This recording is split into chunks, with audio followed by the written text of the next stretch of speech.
What's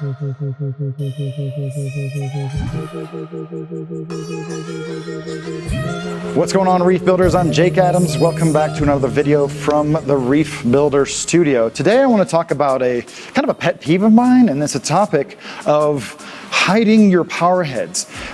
There's a lot of different accessories and products that kind of integrate water pumps into your reefscape, but they're not used nearly as often as you think, but mostly it's about placement. Where you put your power head matters a lot to me as far as how your display looks, how your reef aquarium display looks.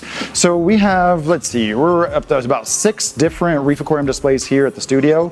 And even if the power head is not completely hidden, I like to describe them as, 90% open space. You can look at a tank and the power head is just in one little corner or in the back or hidden in some way. So we're gonna cycle through all the displays here in the studio, and we're gonna discuss, some of the different ways to hide your power heads and your flow devices, and some of the preparation you might need to do to achieve that. So here is the soft coral tank. And this tank is running 2 MP40s. They are actually hidden in the back left corners of both of these tanks, because one of the things I was hoping to do with this tank is, 1, hide the power heads, and 2, also drive out any detritus from the back. So that shifts it all to the front, and believe it or not, this is probably about 6 months worth of buildup. And with this technique, there's also little frags and little loose corals. They don't get pushed to the back of the tank, they get pushed to the front where you can kind of see them. So this tank is running 2 MP40s. They're kind of in an anti-sink mode. I don't know if it's a lagoonal mode or pulse mode, but they're in the back. And this brings up the first point. You cannot hide your power heads in such a way that they're not visible or inaccessible, because like all things, and actually more than pretty much any other piece of equipment in your tank, your in-tank flow generating water pumps need regular servicing, right? You have all that fish food, bacteria, algae building up, any kind of particles. So it's really important that you can see them, make sure they're not clogged, and access them. So you can see here, there's a big trench of open space in the very back of the tank, so there's unobstructed flow. So this tank kind of exemplifies the kind of minimal rockscaping technique that you kind of want to use if you want to employ power heads on the bottom. Moving right along, this is the Euphilia tank. The water flow needs of this tank are actually, a little bit mild compared to a lot of other aquariums, but this one kind of borrows the same strategy as that tank. So we have 2 MP10s, again in like an anti-sink lagoonal style mode, and same principles. There's no rock in that back bottom corner. There's actually no rock on the back at all, and any pieces of detritus, any pieces of sand, all kind of builds up to the front, where it's really easy to see and really easy to remove. And like you can see, if you can see directly towards the MP10, I can see it, I can reach it, and keep a good look at it. Now this one, this one's a little bit different. This one's a little bit of a cheat, because this tank has no power heads at all. This tank only has LPS corals. Never mind the Valonia outbreak I'm currently experiencing. But this is all the water flow provided to this aquarium is all from the return. I'll take off the top real quick so you can take a peek at that.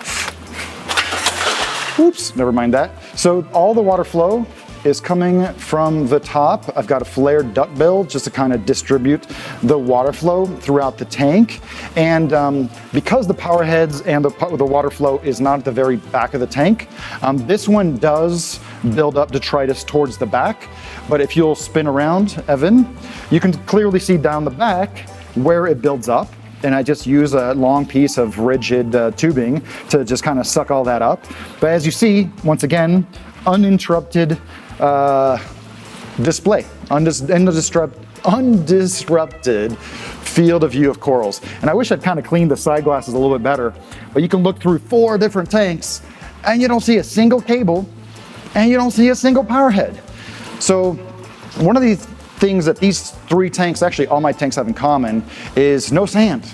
I cringe when people say that they can't put their power head somewhere or they can't turn it up because of their sand. We're not here to keep pet sand beds, are we, Evan? No, I don't think so. He says no. So you might be wondering, Jake, I have a Peninsula aquarium. What do I do? So about 15 years ago, I kind of described and put a name to a water flow technique called gyre flow. And this is just the concept of having two pumps working, I guess opposite of each other, but not at the same time. So on this tank, if you'll pan out a little bit more, you can see there is not a single power head or cord visible anywhere in 95% of the tank. And then there's a time, there's just the MP60s are here on their side. So if you swing around to the other side, it's pretty much the same idea. One MP60 here on this end, and with minimal flow, with minimal rock and virtually no sand, these two pumps provide flow to this entire aquarium, and I have them turned down. This is a 6-foot tank. MP60s are perfect for that. And I have them turned down. If I turn them up really high, it starts kind of actually splashing out of the water a little bit. So here's one Peninsula tank providing gyre flow with MP60s, two MP60s.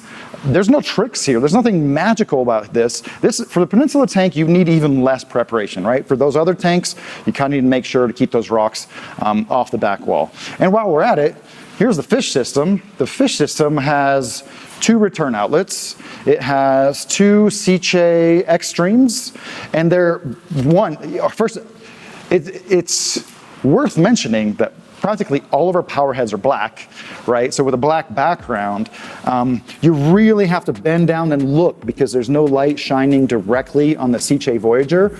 There's one on both sides of the centrally mounted overflow.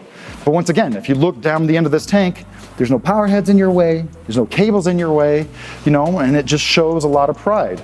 And then yet another tank. You've seen this tank before. This is 95% no pumps, no cables, right? So in this aquarium, we started out with max spec gyre pumps. These are kind of turbine style water movers that were designed with gyre flow in mind.